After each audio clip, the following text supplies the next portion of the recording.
Bible विषय किछि जानिबा कथा। बाइबल लिखिबाकू 1600 वर्ष लागिथिला और यह 40 जन लेखकों द्वारा लिखित। बाइबल रे सर्वमोट 66 पुस्तक अच्छी।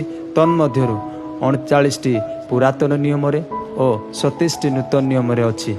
बाइबल रे सर्वमोट 31,175 पद और 1,199 पर्व अच्छी। बाइबल रे सबुठारु बेसी पद थिबा पर्व गीत संगीता 119 पर्व। एथिरे 176 पद अच्छी। बाइबल रे सबुठारु कम पद थिबा पर्व गीत संगीता 117 पर्व। एथिरे 2 पद अच्छी।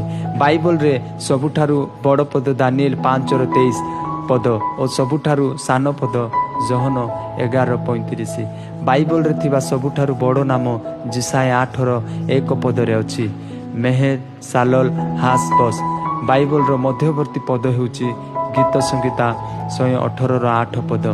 बाइबल रो एस्टर पुस्तक रे सदाप्रभु शब्द थरे मध्य लिखित होई नाही। बाइबल रो प्रथम भाववाणी हेउची आदि पुस्तक 3:15 और शेष भाववाणी हेउची प्रकाशित 22:20। बाइबल रे सर्वमोट 366 थर भय कर नाही लेखा होईची।